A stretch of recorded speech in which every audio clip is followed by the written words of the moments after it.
Assalamualaikum warahmatullahi wabarakatuh. Apa kabar anak-anakku SD Muhammadiyah Kompleks Gresik? Alhamdulillah, anak-anak SD Muhammadiyah Kompleks Gresik tambah hebat dan penuh semangat. Anak-anak, sebelum kita belajar, marilah kita berdoa terlebih dahulu. Bismillahirrahmanirrahim.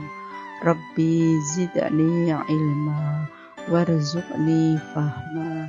Ya Allah, tambahkanlah kami ilmu pengetahuan dan berilah kami kemampuan dalam memahaminya.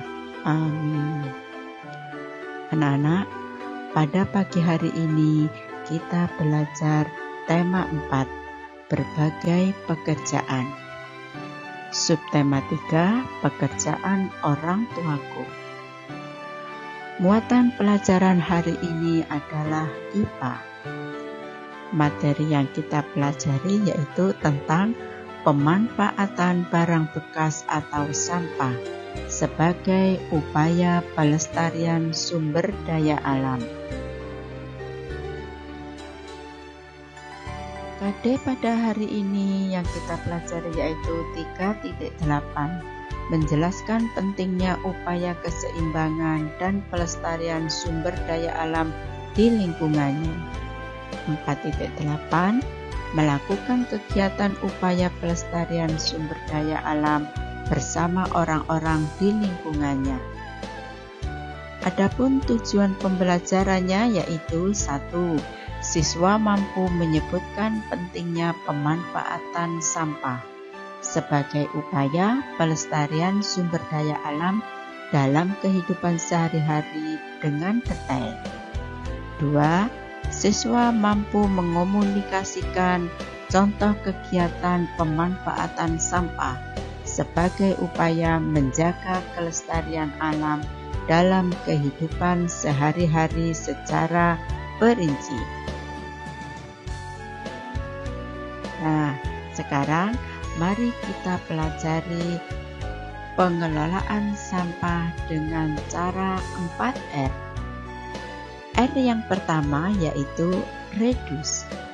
R yang kedua adalah reuse.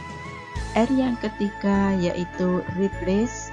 R yang keempat yaitu recycle. Nah, untuk penjelasan lebih lanjut tentang 4R ini, mari kita simak video berikut.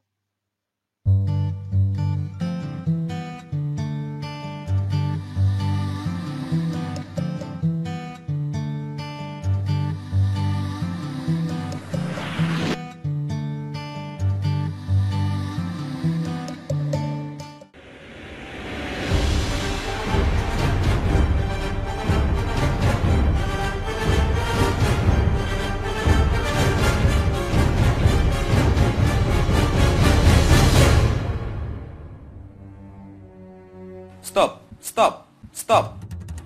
Hentikan buang sampah sembarangan sekarang juga. Tidak tahukah Anda bahwa telah terjadi pencemaran udara, air, dan tanah di mana-mana? Salah satu sebabnya adalah karena kita tidak disiplin dalam membuang dan mengolah sampah. Kita seringkali menganggap semua sampah adalah sama, padahal ada penggolongannya. Secara umum, ada 3 jenis golongan sampah, yaitu sampah organik, sampah anorganik, dan sampah B3 atau bahan berbahaya dan beracun. Mari kita uraikan satu persatu. Sampah organik adalah sampah-sampah yang mudah membusuk. Contohnya adalah sisa dapur, daun-daunan, sayur-sayuran, buah-buahan, dan sebagainya. Sedangkan sampah anorganik adalah sampah yang sukar atau tidak dapat membusuk seperti logam, kaleng, plastik, kaca, dan lain-lainnya.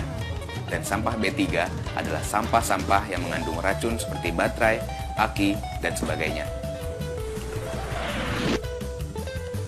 Jika kita sederhanakan, ada 2 jenis sampah, yaitu sampah basah atau organik dan sampah kering atau anorganik. Untuk sampah basah harus dilapisi dengan 2 plastik, yang pertama berfungsi sebagai penirisan dan kedua sebagai penadah. Bayangkan bila penampungan-penampungan sampah itu tidak lagi bisa menampung sampah. Sampai setiap hari kita buang, mau ditaruh di mana? Kita tidak mau kan bumi kita tenggelam oleh sampah? Oleh sebab itu, mari kita budayakan 4R sekarang juga. R yang pertama adalah reduce, atau merubah pola hidup kita dengan meminimalkan produk-produk yang pada akhirnya dapat menjadi sampah. Pengemasan yang berlebihan inilah contohnya. R kedua adalah reuse, atau menggunakan kembali bahan-bahan yang potensial menjadi sampah. Contohnya seperti gambar ini, yaitu mengolah sampah potensial tanpa proses.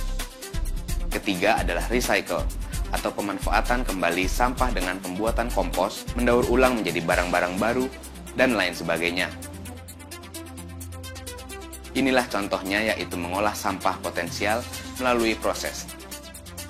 Serta terakhir adalah replace, yaitu mengganti penggunaan bahan-bahan yang tidak dapat didaur ulang oleh alam dengan yang dapat didaur oleh alam.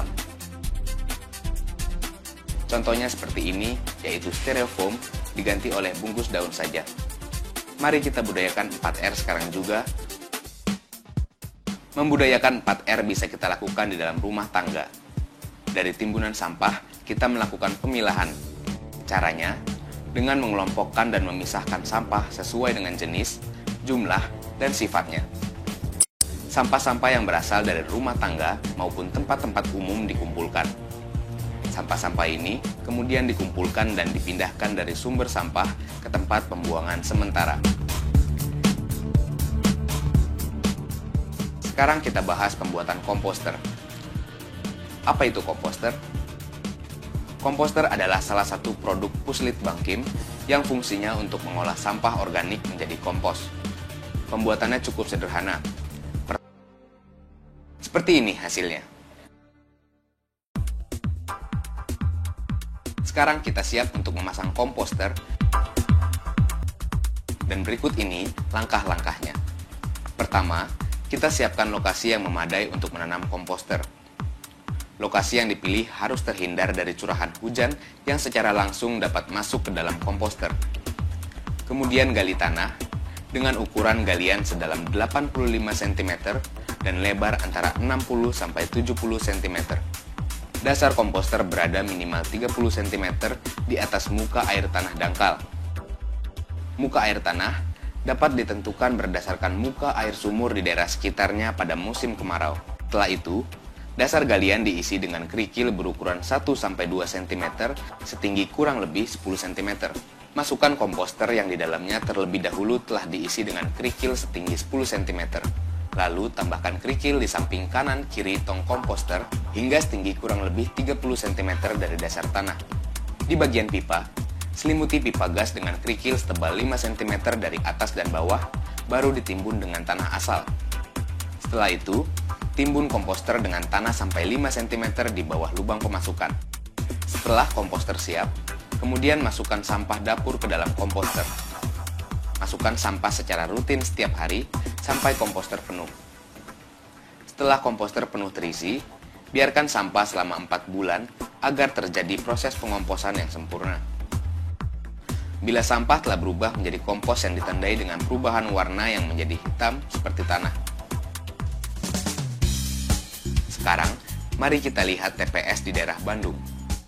Salah satu tempat pembuangan sampah sementara adalah TPS Terpadu Tegalega. Setelah dari TPS Tegalega, sampah-sampah yang telah terkumpul tersebut pun dibawa menuju ke tempat pemrosesan akhir, yaitu TPA Padalarang.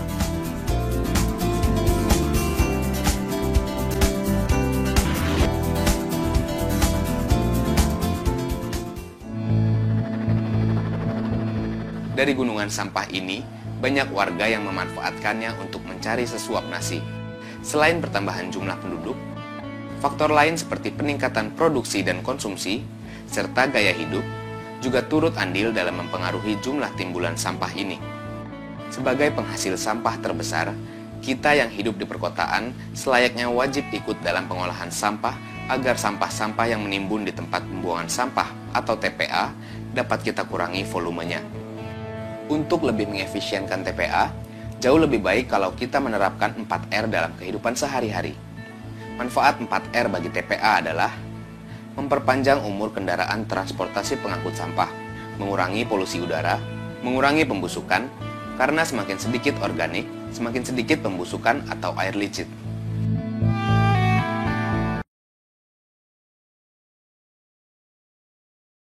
Nah, anak-anak, itulah video pembelajaran tentang pengelolaan sampah dengan cara 4R. Manfaatkan barang-barang bekas menjadi sesuatu yang bernilai, karena itu merupakan pekerjaan yang mulia. Selain itu, sampah juga mendatangkan uang, juga dapat menjaga lingkungan dari pencemaran yang berdampak buruk bagi kehidupan.